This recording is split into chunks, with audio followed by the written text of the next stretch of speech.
1.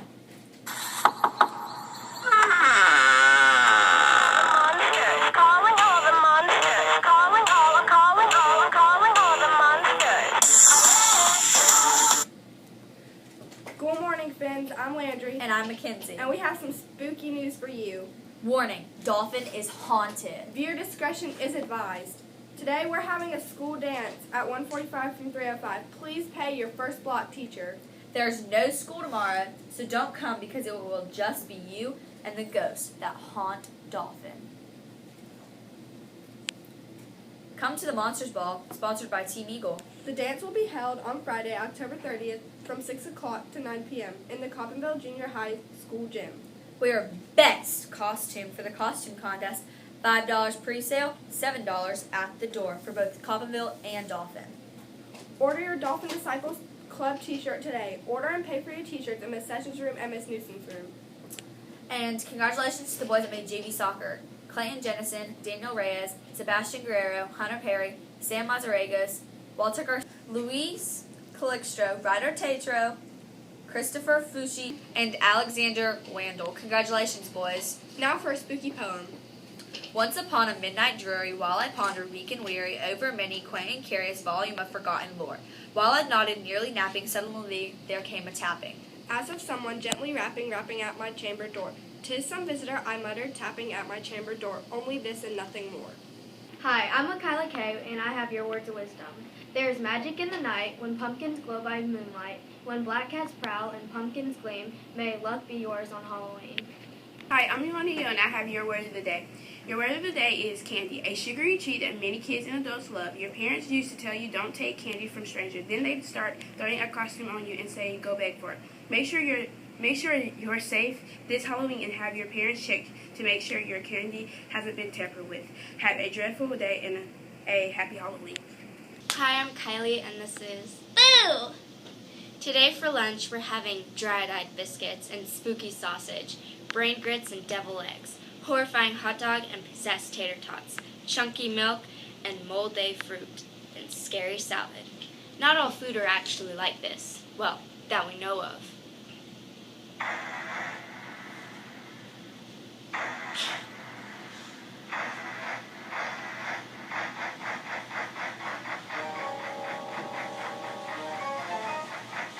Why is there a gate around cemeteries? I don't know why. Because people are dying to get in. Hi, I'm Samantha. I'm Maya. And I'm Mia with a story for you. Joey and his dog Ghost would walk through the countryside together. There once was a boy who had a friendly white dog named Ghost. Joey and Ghost were best friends. They loved to roam the countryside looking for adventure. They climbed rocks and waded through cool streams. Joey's neighbor all liked Ghost too. One day, Farmer Green saw the two friends walk by his farm. There goes that boy and his white dog again, he said. They're lucky to have each other. That day, Joey and his dog were hunting squirrels. They'd never caught any, but the chase was the fun part. Ghost would sniff them out, then the two friends would run after the squirrel until it hid in the tree. Suddenly Ghost spotted a squirrel. Then Joey saw the squirrel. Ghost ran around a rock. When Joey got to the other side of the rock, he stopped. Ghost barked at Joey. "What's wrong, boy?" he asked. Ghost kept barking until Joey backed up behind a rock. Then Ghost moved. Now Joey could see why his friend was barking. A large black snake was coiled up next to the rock. Ghost had protected Joey. "What a good boy," Joey said. "Let's go home." That night, Joey said good night to Ghost.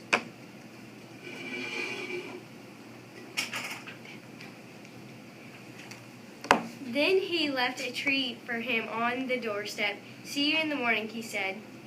The next morning, Joey jumped out of the bed and ran downstairs. Outside, he whistled for Ghost. "Ghost, come here, boy," he called. But Ghost did not come. Joey wondered where his best friend could be. He ran to the barn to find his father. "Have you seen Ghost?" he asked. Joey's dad climbed down from the tractor. "Son, I found Ghost this morning," his father started. "He wasn't moving, so I took him to Dr. Parker's house. I'm afraid there was something he could do." But there was nothing he could do. Ghost was very old. Joey was heartbroken. He would miss his friend so much. He wondered who would explore the woods with him. After Ghost was gone, Joey spent most of his time alone in the woods. He walked along the creeks where he played once with Ghost. One day, Joey ventured farther than he had ever gone before. He was walking along the edge of a ravine. Suddenly, he lost his footing. The rock gave way, and Joey landed on the ledge below him. Joey's leg was twisted and scraped. He could not climb out of the ravine. Joey yelled for help, but no one was close enough to hear him. A few miles down the road, Farmer Green was working on his field. It was a very hot day. He wiped the sweat with his brow. Just then, he noticed a white dog running towards him. It looked like Joey's dog. The dog barked and barked at Farmer Green. "Hey, Ghost, how are you doing?" he said. "Haven't seen you in a while." The dog continued to bark at him. Farmer Green tried to drive his tractor through the rows of beans, but the dog ran right in front of the tractor's wheels. Farmer Green blew the tractor's horn, but the dog would not budge. Finally, Farmer Green turned off the engine and climbed down from his tractor. "Where's your friend?" he asked. "Now go find him." The dog was very persistent. He continued to bark at Farmer Green. Then he ran to Farmer Green and he grabbed the man's trousers in his mouth and tried to pull him along. "Whoa, okay," said Farmer Green. "I'm coming. Let's go." Farmer Green followed the dog through the woods. They wandered for miles through a thick brush and tall trees. Every few feet, the dog would look back at Farmer Green. He wanted to make sure the man was following him. They came closer to the ravine. The dog disappeared in the bush. "Now where did you go?" called the farmer. Then he heard the boy's cries. Joey was trying to yell for help. He had almost given up. Then he heard a man yelling back at him. "Hello!" yelled Farmer Green. "Are you hurt?" Joey looked up from the ledge. He could see Farmer Green standing at the edge of the ravine. The man was peering down at Joey. He could barely see the boy through the trees. "I'm okay, but my leg is hurt," Joey yelled back. "I can't make it up there all by myself." "Hang on," said the farmer. "I'll help you up." Farmer Green found a strong vine. He held one of the ends of the vine, then he threw the other end to Joey. "Use this to pull yourself up," he said.